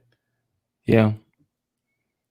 I think if it came down to John Vay and Devin Smith, I would probably keep Devin Smith. I mean, they're practically the same age. Yeah, if we're gonna roll with 6, give me Devin Smith and then Noah as the 6.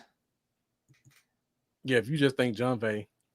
But I mean, if John Vay comes in catching everything, that'd make it tough for them to ignore with the speed he's got. Yeah, and Taiwan said he would have kept John Vay over Cedric in the 53. I don't know, man. Cedric got some hands, man. He got good hands. And he has some speed too. Oh, another stat about Cedric Wilson. Did you know he averaged 100 yards a game in college? Nope. Ridiculous. The guy averaged 100 yards a game.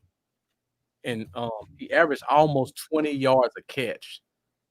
So he has some big playability we haven't even seen yet.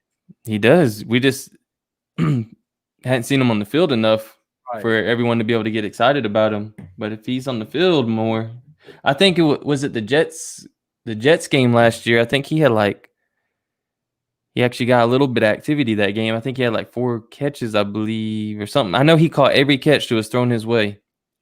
And a few were kind of tight balls. And he caught every throw that came his way. And he hasn't had a lot of opportunity, but when he did, he caught the ball. And then he got hurt on was a big play. Yeah, it was. I got a quick question before we get out of here. Just something fun that just kind of, I don't know. This is going to throw everyone off, and y'all ain't going to know who the hell I'm talking about. All right. Is this a tricky question? Well, when he brought up Lucky Whitehead, it made me think about like receivers for some reason. I don't know why my weird ADD brain. I started to sit in here.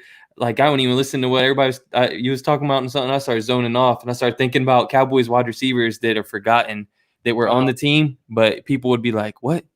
Like, receivers that you just completely forgot were on the team. Most people won't even know this guy. So what it led me to thinking is I actually had this guy's jersey. So first I was going to ask everybody that's still on with us, who's a player on the team or former player on the team that you bought their jersey thinking that they were going to turn into something and they completely let you down and were straight trash and you were stuck with their jersey? What's that guy? Who's that player? Because mine's going to blow y'all away. You want to say mine first? Yeah, go ahead. Mine was the original 88 Bryant. I had that jersey too. I had that one too. I was so disappointed. But when Dez came in, though, you got to keep the same jersey. It was a Nike jersey, though. So yeah, 88 Bryant. It was Nike back then. But yeah. Yeah, I had an Antonio Bryant too, but this one that I'm going to tell you blows that one away. Bryant at least had a decent season. You for the 88, I expect more from you. Kerry Teagle, he's asking for the receiver that you bought a jersey. Just Taco, man, mine's really gonna blow y'all away. And that hurts for anybody. It doesn't matter. It doesn't matter what position. I think everybody wanted TJ Watt with that pick. I could have gone 8 different directions, but that's another show for me. I would have taken Cam Robinson, the offensive lineman from Alabama. Imagine our offensive line if he was at the left guard. Yeah. And Lyle was at right tackle. Or he was at right tackle and Lyle was at left guard. Jeff asked if he was a receiver. Yeah, he's asking for a receiver, Jeff. This is a receiver, and let me see. I'm going to pull him up. See if I can give a few hints first. I will say, well, I could probably give away his number, and y'all still won't guess who it is. Jeff is pretty good at numbers. He'll probably get it. I will say he went to high school in Irving, Texas. And he went to college at Pittsburgh. So, all right, he played with the Cowboys from 1995. Oh, but you way back. See, I was 10 years old when he joined the Cowboys, and I was 10 through 13 years old while he was on the Cowboys, and that was like I mean, I've always been obsessed, but like that was really at the height of my interest in the team. Like as a kid, just like when it fully kicked in, and he came on the team, and I have to look up. So where was his stats? He had one. It wasn't even a great year, but it was decent. But it showed potential. Where's his? Does his first name start with an S? Nope. Okay. Where's his Cowboy only stats? It was like I think it was like 38 catches or something like that. I'm trying to find it. All right, I'll go ahead and give you the number. He was number 87. That doesn't even help me. I'll let maybe someone's gonna find it. They're probably a Google Cowboys players number 87 and start going down the list. All right, he had the season where he had a pretty decently productive season with us was he had dyed his hair blonde, looking like Cisco out there. He dyed his hair blonde. He was number 87. I have no clue. And it's probably. I mean, you're gonna be like, you had his jersey. Like, I just as a young kid, like 10, 11 years old, it just stood out to me. The M. Huh? Does his last name start with the M? No. Okay. I was thinking Anthony Miller or Stepfred Williams. Oh, Stepfred, man, I forgot about him. Yeah. That's the only name I could think of from 95 that wasn't a starter. All right. Yeah, the 1998 season. So he was with the Cowboys for 3 seasons. And then the third season, the 1998, he had it was mostly towards the second half of the season too. So like I thought he was going to turn into something. He had 39 catches, 691 yards, and 3 touchdowns. And like he looked like someone that was about to blow up to follow his season to me. I asked for his jersey for Christmas. My grandma bought it. He had his hair dyed blonde. He really stood out. It was just like, I don't know, like that season, everybody liked the guy. Billy Davis. I had to cheat and look it up. I have no clue who that guy is. Billy Davis. Davis. That 1 year where he had those 39 catches for 600 something yards and had the dyed blonde hair, everybody kind of he was a likable guy. Everybody liked him and stuff. Billy Davis. I don't remember that at all. And yeah, after that, I don't even know what happened. He went to the Ravens the next 2 seasons, had 6 catches the next season, and then 3 catches the next season, and then out of the NFL. Yeah. he just had that random. I don't know. It's crazy, man. I give you Billy Davis. Billy Davis, like on the Cowboys on. I'll tell you that. I don't have the jersey anymore. I wish I did. I had a bunch of my jerseys stolen when I first moved to Tennessee. I had like 30 jerseys stolen, autographs, stuff, and all kinds of stuff. And like, I don't really miss that jersey, I guess, but it would have been fun to still have it and be like, who has one of these? It can't be many people with his jersey. Kerry Teagle, you're not the only one. I still don't know who that is. I got to look him up when we get off the air for sure. Billy Davis. It might have just maybe. I mean, his jersey was for sale in the Cowboy shop when I was a kid. It was because that season he was starting to, kind of come out. There's a few games he started to do good, and yeah, Billy Davis could at least, it wasn't. It would have if it would have been more of a Laurent Robertson season. That would have made. He remembers the hair. Yeah, look, I don't remember anything about a Billy Davis. Yeah, let me see. Let me show you. See if this picture reminds you.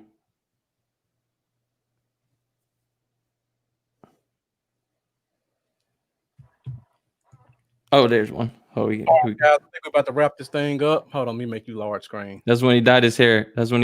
Blonde. And he had the halfway decent season. Started to kind of get a lot of bit of talk. Everybody, I don't know, man. Yeah, that was a bad jersey purchase. I don't think no one's gonna beat that. No, I don't think anybody's beating that one. I don't remember. My grandma bought it. I was like 13 years old. Got it for Christmas. All right, Lambo, I think that's pretty much all we got for today. Yeah. We make a Billy Davis reference. We pretty much exhausted the wide receiver position. Yep. Had to exhaust all the options. Right. All right. So before we go, make sure you tell everybody your social media and how they can find you and follow you. At $25. No, it was normal cost as everybody else. It won't no sell or nothing. You can follow me at Cowboys Y'all on Facebook, at Cowboys Y'all 88 on Instagram, at Cowboys Y'all on Twitter, at Cowboys Y'all on YouTube, and at Cowboys Y'all on Patreon, if you would be so kind. All right. Everything from me except Twitter is Bluff City Cowboys. That is Instagram, YouTube. Make sure you subscribe to my YouTube channel and Facebook. Whoever has Bluff City Cowboys on Twitter, I'm coming for it. If you want to find me, I'm Bluff Cowboys. Again, thank you guys for watching. Make sure you support us with likes and follows as well as cash apps. And we'll be back next week with another episode of the Cowboy Zone. That's how the Cowboy Zone does it. Ow! All right, you guys have a good weekend. Enjoy your Independence Day. See y'all later.